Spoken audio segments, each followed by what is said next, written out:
Hi everybody and welcome to David's Garage. Today I'm going to be doing my 1 month update on my Parkhurst Richmond boots in their rust leather. So I just want to say thank you to everybody who has been watching, everybody who's subscribed. If you guys have any boot recommendations or if you guys picked up any new boots, let me know what you guys picked up down in the comments below. Alrighty, so here is my Richmond boot in their rust leather after 1 month of wear. So I've had these boots for much longer than 1 month. I've definitely put more than 1 month of wear on them. I probably have worn these if I was going off of 3 to 4 days a week minimum to count as a week, then I would probably say that I probably have put about maybe 1.5, almost 2 months of wear on these boots. I have been wearing these boots for work. I have been beating them up. I have not been taking it easy on them. I have worn these in all kinds of conditions.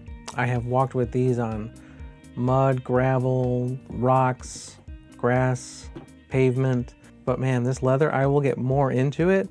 But man, I have no idea why, but this is some of the stiffest leather I have worn. So these have been a go-to work boot for me. I've been rotating these with my Urban Wolf Club boots, with my Jim Green boots, but I've been trying to wear these more because I've been behind in a lot of my updates. So I'm going to try to catch up on a lot of updates for a lot of boots that I've been rotating, trying to make sure that I put a good amount of wear on them before I do a 1 month update. For a 1 month update, I always like to wear a boot at least, I would say minimum 3 to 4 times a week for 4 weeks. But obviously with the larger rotation, it took me a little bit longer to put more wear on these. But like I said, I've definitely put over 1 month of wear on these, but I'm just gonna call this my 1 month review. So let's talk about this leather, okay? So I've worn Parkhurst boots before. This is actually the only Richmond boot I got. It's the same thing as the Allen boot, it's just the Richmond model has a cap toe. This leather, they call it their rust leather, and it is a leather that they get from their tannery, I believe in Spain. They don't specify on their website which tannery it comes from. They just say from their partner tannery in Spain. And this is a full veg tan leather, which is one of the reasons why it's so stiff.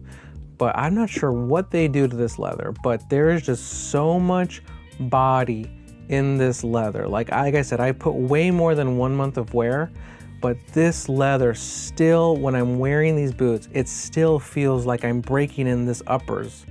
It doesn't cause any hot spots on my foot because I do like the fit of this last. This is their 602M last, so I do like the last and the feel of it. And when I'm wearing these boots in this leather, I could just feel the leather, there's so much body to it that like bending it and walking in it, especially when I'm driving with this foot on the pedal, I can just feel this leather has just so much resistance and body to it. The temper has to be on the higher end of the scale. And so that's the only thing I would really advise for this leather. If you're gonna get it, oh man, just be ready for that break-in. At least for me, like I said, even though I put way more than 1 month of wear, when I'm wearing these boots, I can still feel, the leather still feels like pretty stiff. But the truth is, I like it. I like having that substantial feeling leather. Like I feel like when I'm wearing these boots, I feel like I'm wearing like bulletproof boots. Like it just makes me feel like these boots are really sturdy, that this leather is really sturdy. So I'm not complaining about the stiffness. To me, that's just a sign of like a quality leather. Yeah, that's veg tan leather for you. It's just one of the properties that you have to be ready for. A full veg tan leather like this, it's definitely going to be on the stiffer side compared to like a chrome tan leather or a combination tanned leather. I'm not sure if you guys can see it, but the leather definitely has like a nubuck feel to it. So it doesn't look like it's been corrected too much. And then another property of this leather, if you can tell, but it has like a matte finish. And so this leather reminds me very much of the Predator leather from Horween. So if you guys have ever worn Predator whiskey or whatever the other colors they have, like Predator steel, it has a very similar look and property to it, because you can see this leather, because of the matte finish, because of the slight nubuck correction, it does show scratches and scuffs much easier. So you can see I can just drag my finger across it and that just shows up right there. I think because of the matte finish and because it's a slight nubuck leather, that it probably won't have too much of a patina. Like the color variation probably won't be too much, but I really do like how it just shows like all the scuffs and the scratches. Here, let's look at this boot. But I'll just say one last thing about this leather. For this leather, because it's a full veg tan leather, honestly, I'll probably condition these maybe once a year. I know that veg tan leathers, they do tend to dry out faster than say a combination or a chrome tan leather, so I'll just keep an eye on it, and once I start seeing it getting really dry, I'll probably throw some Big 4 on there. Yeah, these boots have been holding up very nicely, and I will say that I haven't had any issues with the stitching. The only thing that I was really worried about, because I know that the panels are going to be fine, you know, I'm not going to be, you know, kicking tires with these things, but the only thing that I was worried about is the welt and see how that would be holding up, because, you know, the welts from Parkhurst are very nice. They're really clean looking. So if anything, I do kneel a lot, and so my toes get worn out faster than usual. And so my only concern was, how is the welt on the front of the boot going to hold up? And as you can see, it's actually holding up pretty nicely. It doesn't look horrendous. Yeah, the stitching, the welt, it's all been holding up very nicely. Let's look at the other boot. Yeah. Like I said, it's not horrendous, you know. And now if this thing was like smushed in like a pancake, then yeah, on a resole, a cobbler wouldn't probably be able to reuse that. So this boot is on Parkhurst proprietary Commando lug sole. Here's the wear on the right boot. Still looking pretty good. I mean, this is a really stiff rubber. It is definitely on the stiffer side, so it is holding up very nicely. I really do like a Commando lug sole. I like Truman's Commando lug sole. I like Parkhurst Commando lug sole. Like, to me, this is my ideal sole. Like, it's not too luggy. Like, you could see, like, it still looks a little bit sleeker from the side view because they hide those lugs a little bit further in, but it still gives you that really nice traction. And because I'm walking on a lot of uneven terrain, I need a Commando lug sole. I love this sole. So don't walk on any ice with it, but for a rubber compound and a Commando lug sole, this is holding up very nicely. All right, so how is the comfort? Well, I've talked about the 602M last in a lot of past videos, but I'll talk about it again. I really do like the 602M last. This last is one of my favorite lasts just because I like the way it looks. It's got a nice, classic, clean look from the side. The toe box is not super bulbous, but it is on the taller side height-wise. So you get room there, and then when you're talking about width, it definitely is on the roomy side. So the heel and the waist, they grip my foot nicely, not super stiff or not super strong, but they do grip my waist nicely. And then the ball of my foot right here, it's got plenty of room.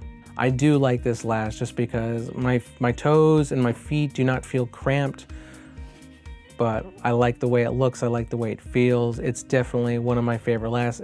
So the boots that I have from Parkhurst on the 618 last, that last is definitely not as roomy as this last in terms of the toe box, and it's probably a little bit slimmer in the waist and the heel, but I prefer the way the 602M last feels in the toe box and the way it looks. So I do like this last, and these boots are very comfortable, especially because Parkhurst, they do the full veg tan insole, they do a half sock liner with a little bit of foam under the heel, so helps with the overall comfort. I think for this price, and you're getting a full veg tan leather, you're getting a 360-degree Goodyear welted boot. I really like that it's unlined, and you know, it is lined in the toe box, or the toe vamp, but I like that it's unlined here on the quarters. I really like that it's partially gusseted up until the 4th eyelet. It's a higher gusset than on my Truman Upland boots. I mean, I really do like the build of this boot, and I cannot find really too many faults in the build quality. I mean, this leather just feels like really durable. Everything is holding up very nicely. You know, the overall pros, there's a lot of pros, like I mentioned. It's unlined in the quarters, it's partially gusseted up to the 4th eyelet. It's got a roomy toe box, it's got 360-degree Goodyear welt. It's got a commando lug sole. It's got 3 speed hooks, and these speed hooks from Parkhurst are definitely on the more durable side. They're not those like really cheap metal ones that you can just bend by squeezing them with your finger. I'm sure if I did it hard enough, but it would probably I would probably have to try super hard to bend these flat. So these laces, these are the laces that actually came with my 618 boot in the chestnut Tempesti leather. I don't love these leather laces. I think I'll probably switch these to probably a cotton lace or something, but yeah, I think it looks cool. Yeah, I'd say probably the only con for this boot is, you know, if you're not looking for a stiff leather, this is not the one you should be looking at. This is on the stiffer side, and it's going to take a while to break in. Like I said, I've been wearing these for well over a month and a half, and it still feels like I'm breaking them in. So yeah, is there anything I would change? No, not really. I would say the only thing I'd probably change is I'd probably make it a fully gusseted tongue, and I wouldn't have a split reverse welt. I like a flat welt, but still, a lot of good things about this boot. But yeah, I'll keep wearing them for work, and I will most likely do another update. So would I buy it again? I think it's pretty obvious. I would definitely buy these again. I love Parkhurst. I think this leather is really nice. It really feels like it's a nice durable leather. I like the overall build. Yeah, these are just really great boots. So yeah, that's everything I have for my 1-month update for these Parkhurst Richmond boots in their rust leather. If you guys have any questions, let me know down in the comments below. If you guys have these boots, or if you guys have something that you think is very similar that you think I should check out, or just want to tell me like, hey, do you think this is similar to this boot? Let me know your thoughts down in the comments below. I really do appreciate you guys watching, and I will see you on the next video.